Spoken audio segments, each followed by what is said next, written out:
Bienvenue dans la chaîne des métiers, le podcast solidaire de Lafage, l'association française pour l'accompagnement des jeunes entrepreneurs qui ouvre les portes des carrières de demain. Plongez dans l'univers de professionnels passionnés, découvrez leur parcours unique, leurs défis quotidiens et leurs conseils précieux. Que vous soyez en quête d'orientation ou en pleine reconversion, chaque épisode est une opportunité de trouver l'inspiration et d'imaginer votre avenir. Prêt à explorer la chaîne des métiers ? C'est parti ! Avoir un œil qui révèle les talents. Figure incontournable du spectacle vivant, Rabat Elouane est directeur de casting pour les plus grandes comédies musicales françaises, comme Le Roi Lion, Mamma Mia, Chicago, Mary Poppins également. Son expertise rayonne aussi bien sur scène que derrière la caméra. Metteur en scène à Mogador et à Londres, il incarne la pluralité des métiers artistiques.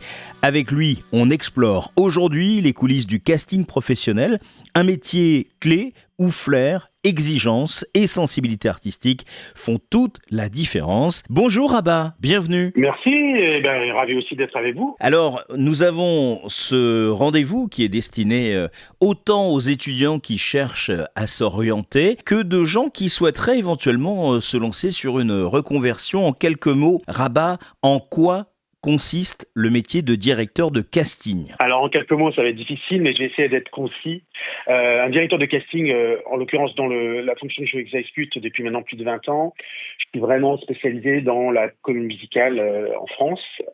Donc l'objectif d'un directeur de casting, c'est de trouver des talents pour une production de spectacle qui va avoir lieu. Dans 3 disciplines particulièrement, donc moi je suis vraiment spécialisé aussi bien avec les chanteurs comme les danseurs ou les comédiens, ce qui est forcément ce qu'on demande beaucoup en comédie musicale, d'avoir des artistes pluridisciplinaires. Et donc l'objectif c'est avant tout de comprendre ce que recherche la production et le metteur en scène du spectacle en l'occurrence, et d'annoncer les différents profils recherchés. Et moi mon objectif ça va être bien sûr d'accompagner ce casting pendant toute la période d'audition, c'est-à-dire d'amener les artistes et puis il va y avoir plusieurs tours de sélection et d'accompagner les artistes jusqu'à le dernier tour de sélection qu'on appelle les finales et qui seront les artistes sélectionnés pour la production en question. Pour en arriver là et faire ce job, quel a été votre parcours et est-ce que votre formation scolaire est en lien direct avec ce que vous faites aujourd'hui? Alors c'est une très bonne question parce que j'ai vraiment un parcours un peu atypique.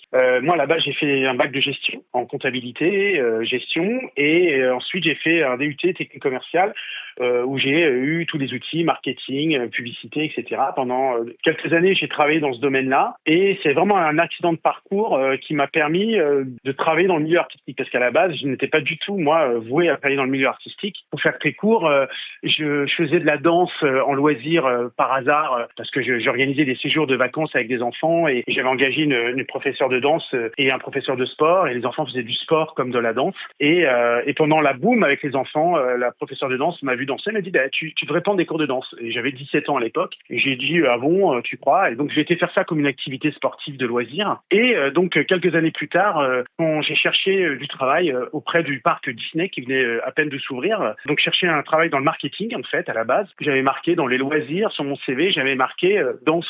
Et la recruteuse nous a dit malheureusement on n'a pas de travail à vous proposer en marketing, mais en revanche on a vu que sur votre CV, sur la petite ligne loisirs, vous avez marqué danse et nous on recherche des personnes qui peuvent un peu danser, etc. pour la parade à Disney. Je ne savais même pas ce que c'était. Et elle me dit potentiellement on pouvait auditionner et essayer. Et moi curieux, j'ai dit allons-y même si c'était pas mon métier. Et c'est comme ça que j'ai commencé à être engagé à la parade à Disney. Donc voilà, j'ai fait quelques personnages mythiques du parc. Et au fur et à mesure des mois qui ont suivi, je travaillais à la parade. Il y a un show directeur au parc qui m'a recruté. Et en me disant, j'aimerais que tu auditionnes pour la danse, pour le spectacle La Belle et la Bête au parc. Et là, je me suis retrouvé avec des danseurs professionnels, où je me suis senti vraiment au début un peu un usurpateur, en me disant, mais qu'est-ce que je fais là? J'ai rien à faire ici, c'est pas vraiment mon métier. Et suite à cette audition, ils m'ont pris, et c'est comme ça que j'ai mis le pied à l'étrier en tant que danseur au parc Disney. Et petit à petit, et c'est devenu un peu mon métier. Et donc, je me suis formé à côté en me disant, si tu veux faire ce métier de danseur, il va falloir continuer à te former. Et là, je me suis engagé dans des stages de 6 heures à 8 heures de danse par jour pour pouvoir rattraper le niveau, pour avoir la légitimité de danser avec des professionnels. Et au fur et à mesure des années, l'accident de parcours a fait que j'ai pas voulu continuer autant dans la danse. Je m'ennuie un petit peu et un accident de parcours a fait que ils ont monté une comédie musicale sur Piaf à Paris. On m'a sollicité parce qu'ils cherchaient un artiste qui puisse être boxeur dans l'histoire pour incarner le rôle de Marcel Cerdan. Ça a été assez amusant et donc ils m'ont appelé. Donc j'ai passé l'audition en dansant et après au cours de l'audition ils m'ont demandé de chanter et moi je savais pas que c'était une comédie musicale au départ et au final ils m'ont dit voilà, vous avez 10 minutes pour préparer l'hymne à l'amour de Piaf pour pouvoir auditionner sur ce spectacle. Donc je savais pas que je pouvais chanter. Donc j'ai passé 10 minutes dans les toilettes à préparer l'hymne à l'amour de Piaf et 10 minutes après je suis passé dans le metteur en scène. J'ai chanté la chanson, il m'a dit mais vous chantez très juste et de fil en aiguille ils m'ont proposé de jouer le rôle de Marcel Cerdan et d'être dans l'ensemble de la comédie musicale de Piaf, qui s'appelait Piaf je t'aime à l'époque, au Cirque d'hiver à Paris. Et c'est là où j'ai eu, on va dire, la révélation de la comédie musicale. Et là, je me suis dit, écoute, c'est plutôt bien parce qu'on demande de chanter, de jouer la comédie, de danser. Et là, je me suis inscrit très rapidement au conservatoire d'art dramatique du 7e arrondissement. Et en parallèle, je me suis inscrit à l'École nationale de musique en piano débutant, chanteur débutant, pour pouvoir me former. Et donc, sur le terrain, je me suis formé. Et c'est là où, pendant des années, j'ai dû me former sur le terrain en même temps que je travaillais. Et j'ai travaillé pendant plusieurs années dans le milieu de la comédie musicale. Et donc, les qualités d'un directeur de casting, je pense, dans mon domaine, a fait qu'on m'a sollicité parce que j'avais pu danser, chanter, jouer la comédie. Et c'est vraiment un excellent parcours, encore une fois de plus, où Stage Entertainment, donc, qui se trouve à Mogador, à l'époque, allait créer une société ici à Paris, une filiale à Paris, avec le Roi Lion. Et en fait, j'ai su ça, j'ai envoyé une candidature complètement spontanée, comme on recherche un emploi classique, en disant voilà mon parcours, voilà si vous cherchez des gens dans l'artistique. Et ils m'ont appelé, et en m'appelant, ils m'ont fait un entretien en anglais pour potentiellement travailler sur le Roi Lion. Il fallait parler couramment anglais. Par chance, dans mon parcours de vie, je suis parti 1 an en Angleterre enseigner le français au collège et au lycée en tant qu'assistant français, ce qui m'avait permis d'avoir un bon socle en anglais. Et donc, tous les entretiens d'embauche que j'ai eus avec eux pour le poste, à l'époque, d'assistant metteur en scène résident pour le Roi Lion, étaient en anglais. Et ils m'ont fait comme ça pendant 3 tours de sélection, des entretiens en anglais. Et voilà, ils m'ont gardé en attente. Le Roi Lion a été repoussé pendant 1 an pour faire les travaux à Mogador. Et j'étais en attente et j'avais carrément oublié que j'étais en attente pour Stage Entertainment. Et 6 mois plus tard, donc je terminais mon contrat à l'Opéra Bastille sur le Boléro avec déjà en tant que danseur additionnel. Je me suis retrouvé en sortant de ce travail sans emploi, plus de copines, plus de travail, plus d'argent. Et je me suis dit j'ai plus rien, qu'est-ce que je vais faire? Et là, Stage m'a appelé en me disant écoutez, vous vous rappelez de nous, on vous avait vu il y a 6 mois, on veut vous voir. Parce que notre directrice de casting est enceinte et on cherche un directeur de casting pour le Roi Lion. Et là, j'ai dit, mais attendez, moi, j'ai jamais fait ça dans ma vie, je suis pas directeur de casting.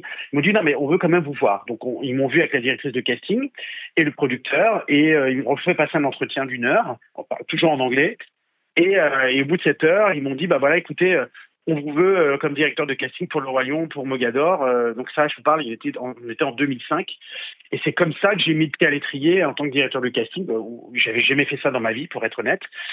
Mais en fait, pour répondre maintenant à la question, avec ce que je viens de vous expliquer, c'est que ce qui a fait que le profil les intéressait, c'est que mon bagage universitaire, mes connaissances en anglais et mes connaissances artistiques, aussi bien en chant, danse et comédie, ont fait que c'était un cocktail qui les a séduits pour pouvoir prendre la fonction de directeur de casting sur le Roi Lion.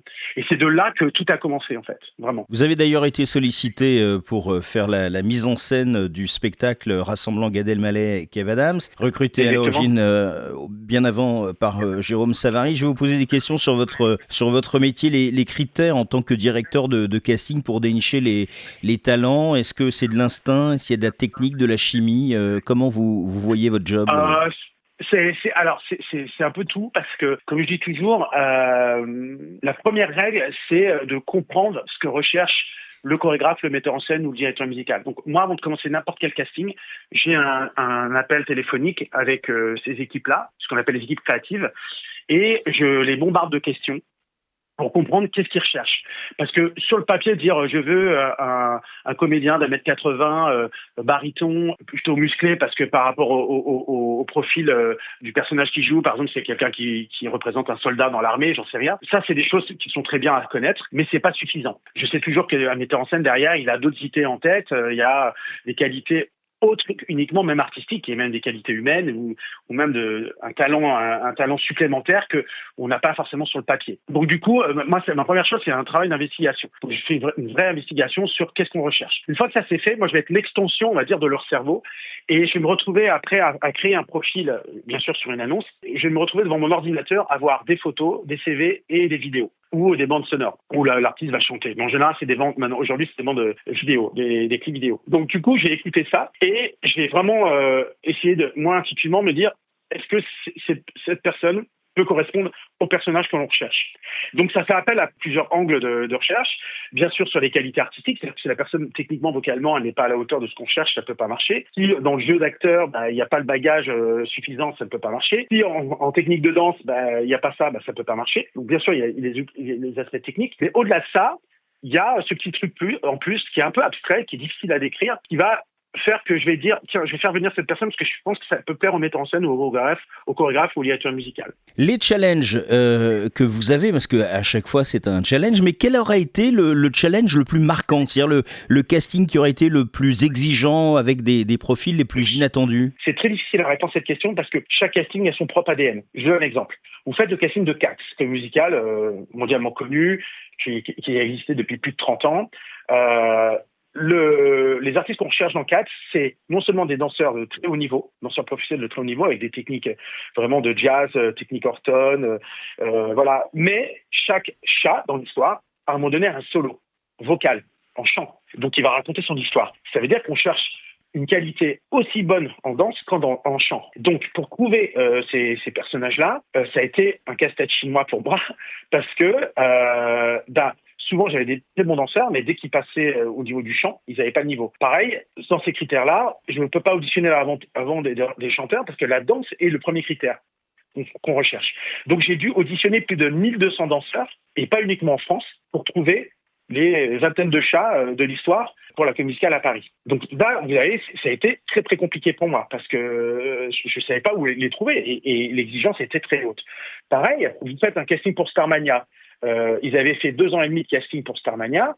Ils avaient trouvé 2 personnes et demie pour le casting. Or, ils avaient besoin de 16 artistes, 8 principaux et les doublures, donc ça faisait 16 artistes. Quand ils m'ont appelé, c'était très compliqué parce qu'il y a tout un passif de Starmania avec une chose très empruntée. Donc là, c'était le retour. La production ne voulait pas se tromper et surtout, c'est tellement, je dirais, dans la culture générale en France que voilà, il y avait une telle exigence et donc ça a été très très très très difficile à trouver. Donc chaque casting est compliqué à trouver et donc voilà. Et j'ai jamais eu un casting en me disant ça a été facile. Jamais. Vous vous êtes occupé de Lisa Angel, je crois, pour l'Eurovision 2015 ? Exactement. Donc, ouais. Concrètement, c'est-à-dire que vous, votre job la concernant, c'était quoi ? Alors, Lisa Angel, par exemple, quand on m'a proposé de l'accompagner, avait une technique vocale incroyable. Vous savez elle s'est formée en chantant sur les disques de Whitney Houston. Si elle vous raconte son parcours, elle avait une technique vocale incroyable. En revanche, tout ce qui était interprétation et scéniquement, se déplacer sur un plateau, vraiment être conscient d'un plateau, c'était pas son point fort. Et donc, le comité de l'Eurovision m'a appelé de Paris en me disant, voilà, on a besoin de quelqu'un qui la drive là-dessus pour l'accompagner à se sentir mieux sur une scène et à mieux interpréter sa chanson. Alors, Rabat, je voudrais également, et on va bientôt conclure, avoir votre regard sur la formation des futurs artistes, des conseils que vous pourriez donner. J'ai vu également que vous étiez proche d'une école que je connais, qui est l'ICOM, l'Académie internationale de comédie musicale. Aujourd'hui, un jeune qui nous écoute et qui se dit, bon voilà, directeur de casting, peut-être que ce sera pour moi après-demain, mais qu'est-ce que vous donnez comme conseil aux jeunes qui essayent de se lancer artistiquement ? En termes de conseils, c'est toujours un peu délicat, parce que comme vous avez vu mon parcours, moi c'est un peu un accident de parcours.